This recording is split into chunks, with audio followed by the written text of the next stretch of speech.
ökosüsteem. Kuidas nad saavad hakkama? Me ju räägime katastroofidest, eks ole, ja mõned ökosüsteemid hukkuvad suure katastroofi tagajärjel, teised jäävad ellu, mis on kõige tähtsam. Millised mehhanismid, võtted, omadused ökosüsteemidel on, et elada üle suured katastroofid. Siin on 2 suurt nähtuste leeri. Ökosüsteem, kui see on selleks võimeline, saab hakkama, elab katastroofi üle ja taastub. Metsatulekahju, tohutu tulekahju. No see on katastroof muidugi, kuid ökosüsteem on selleks valmis, on kohanenud katastroofiliste muutuste tingimustest ennast säilitama ja võib-olla isegi paremini hakkama saama, õitsema, kasvama ja ka levima paremini peale sellist katastroofi. Nüüd teine variant.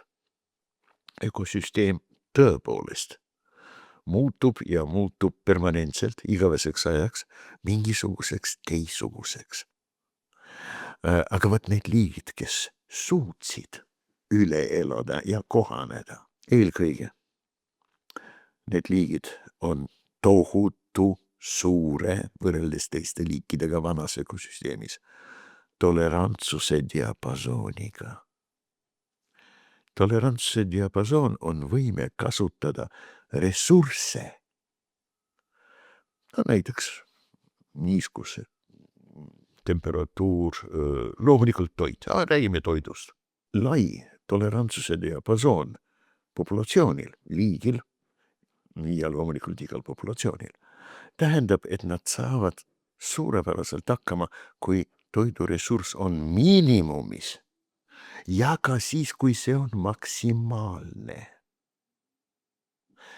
Loomulikult kõige paremini nii liik kui ka populatsioon tunneb ennast, elab siis, kui ratsioonid, ressursid on optimaalsed, selge see.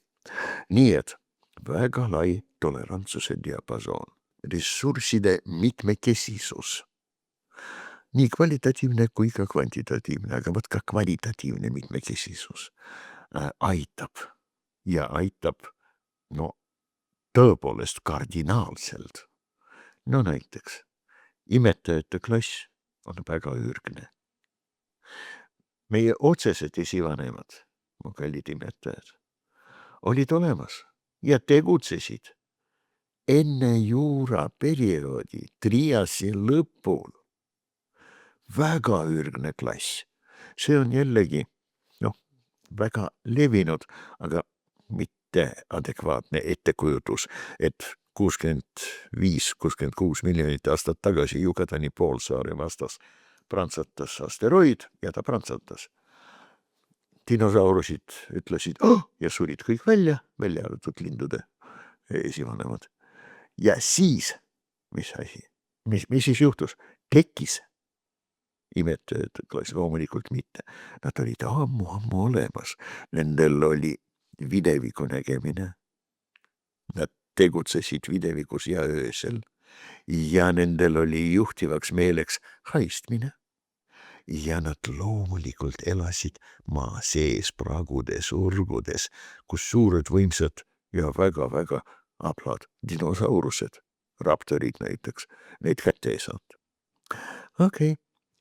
Nüüd generalistid, need, kes saavad tõesti erinevaid asju kasutada toiduks, vaat nendel on väga head väljavaateid olnud ja nad said kasutatud. Spetsialistidega lood ei olnud ka lootusetud, aga palju karmimad. Üldiselt võttes. Seda kõiki kirjeldada loomulikult ei ole mingit mõtet pealegi. Head sõbrad, kõik teame, analoogiad ei tõesta mitte midagi, kuid analoogiad panevad mõtlema.